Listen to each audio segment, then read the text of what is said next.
Hey traders, Raghee here, and in this free recap video we're going to talk about metals and the interesting story that's being told by three metals here. We're going to take a look at the gold market, which we are bullish, and also silver, which also we are bullish, and finally copper, which tells a pretty interesting story about global growth and demand, and why these three are telling, I think, a story that one is tradable, and two, we want to get on 2 out of 3 of these and let the third be sort of a barometer for what's happening globally.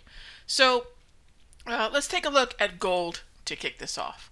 And gold is a market where, as long as there are concerns about the global economy, as long as there are concerns about just geopolitics, trade wars, etc., the one market, unlike bonds, gold has actually been able to withstand what is basically, as I'm calling it, the market being kapoweled. In this case, the Powell put, the FOMC put, where the FOMC stepped up and basically going to prevent the market from heading lower by basically alluding to future dovish, well, first of all, kind of a neutral sentiment, and then eventually more of a dovish sentiment and more accommodative monetary policy. We're not there yet.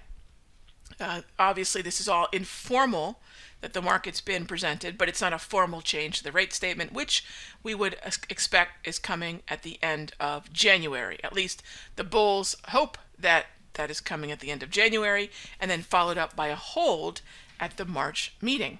All right, so having said that, the fact that gold is holding up really well, the tactic that we're going to continue to use is looking for an opportunity for a pullback in gold. Now, as long as gold stays above approximately 1258, I am still a buyer. This is the exits first mindset, and we're looking for a daily price movement range pullback from the highs to give us an entry long, and that would be about a 12 to 14 point pullback that would get us long gold. So I need a pullback to support, preferably starting the conversation at the 21 EMA, which is where those green dots are. Now, silver is another market that I'm quite bullish in. So we're looking at metals that have uptrends, that have crossed above their 200 exponential moving average, which is the white dots right here. And again, we're looking for pullback buys. Now, what we do is we utilize a tool that allows us to look at historical price movement ranges. And with those historical price movement ranges, I'm going to bring that into view here. Okay, so with historical price movement ranges, what we're able to do is understand what an exhaustive pullback would be. And I'm going to focus on about a 0.3, really 0.28 to 0.3 move in silver. So that means when silver puts in a high on any given day, we take that high, we subtract that 0.28, 0.3 move, and then we're looking for example, a 1540 entry. So the market would have to get down to 1540 before I would buy. Now 1540 would actually put me in the vicinity of the 200, actually just below the 200 EMA, and actually just above the 21. So much like gold, if we can get down to that 21 EMA, I'd be fine to buy silver. The thing is, will we be able to cross back down over the 200? That's a pretty formidable level.